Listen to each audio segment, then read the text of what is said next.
What's going on, guys? It's been a while. Put out the whole Deca Magna Cut video, and that caused a lot of conversation. And usually, when I have a lot of conversation and I have time to sit and think, that usually triggers me. Triggers the wrong word. I know that's using in a negative context. That usually kind of spurs me to make a video because I've had some time to think about things and just really process through them. So obviously, you say Magna Cut, people go into a tizzy. Had a lot of different interesting conversations. That obviously led into a steel conversation. A lot of comments I had to sit and sit with for a while and think about. And then finally, a few days ago on my Instagram page, I had a guy make a comment about the fact that I made a meme. If you didn't see it, you can go look at it. But it was a steel related meme, and the guy made the comment that this super steel stuff is overrated. 154 cm is just fine. It's more than enough, which is a fairly common statement that people make. The 440s, the 154 cm, S30. A lot of guys will just say, there's no need for anything past that. The super steel stuff doesn't even make any sense. And that's kind of where we get into the circular conversation, even with knife makers, metallurgists, manufacturers, putting out all of this information as to when and where a steel shines and when and where a steel does not shine. But I think a lot of that is due to lack of context. I think in a lot of these conversations, the context is not there. So when I thought about the comment that this gentleman made, it made sense after I thought about it for a second.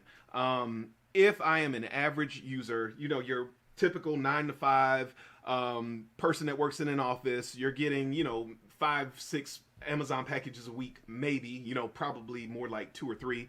But you're opening a random package here and there. You're doing something for your significant other here or there, and you don't really need a knife that has any significant wear resistance or edge stability or anything like that. Absolutely, even a gas station knife is going to be fine. 9 times out of 10, if you're that type of a user, you're probably going to use the knife past its optimal sharpness. And you're probably going to be forcing the knife to do its work a little bit anyway. So that makes a lot of sense.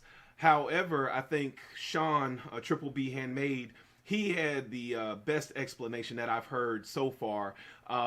Super Steel is not about anything besides sharpening when you want to versus when you have to. Meaning, if I have that gas station knife, probably if I do any amount of work, the knife is going to lose a significant amount of sharpness, at least, if not have some damage, and I'm going to have to fix that.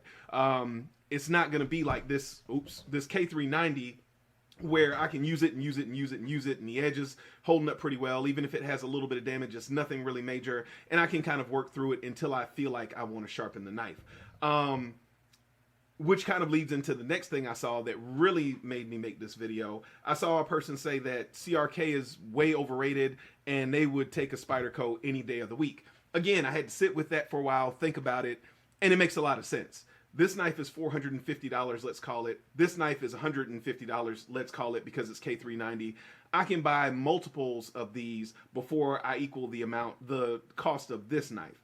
If I don't think I'm going to break my knife, if I don't need any type of warranty, I don't think I want a knife that I'm going to be able to pass down to someone. I don't want a knife that I can take apart, put back together. The tolerances are going to stay the same. It's going to be a very well a precision-made knife. I'll use that term, versus a knife that it's going to function. It's going to do what it needs to do. If I absolutely have to take it apart, I can. It's going to be, this specific model is going to be a little difficult to handle once you've taken it apart, but you can do it.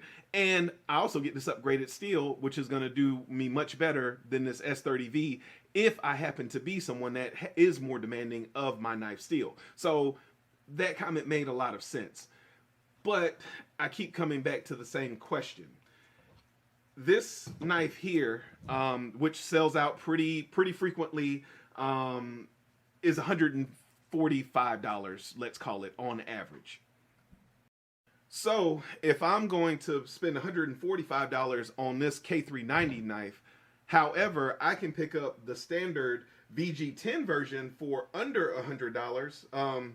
And I've pulled it up here. You can see there are a number 95, 95, 95, 95, 95. I mean, you can get different grinds. You can get different colors. You can get, just serrations, no serrations. That's a few more dollars, but I mean, you can have way more variety at a much cheaper price, and instead of paying the $142.80 for the K390 version. So if the steel doesn't matter, and there's a significant price difference between $95 and $145, whatever you want to call it, dollars, why are we spending more money for steel that we don't care about? That's always the question I come back to. And if you spend that money, why are you not expecting to get what you paid for? So I understand now. The context thing, it really clicked with me. However, like I said, I keep coming back to that question. All the sprint models, any kind of special steel, all these things, they always sell out. But people are saying that the steel doesn't matter, which, like I said, in context makes perfect sense. But then why are you buying the special steel? And then why are you not expecting to get what you paid for? So I guess I'll end the video kind of a little open-ended. Again, more dialogue, more conversation, just curiosity. I understand why the circular kind of conversation around steel. I just don't get why we're buying steel that we say we don't care about. So I'll leave it there. I appreciate you guys watching. Remember, a lazy man carries a dull knife.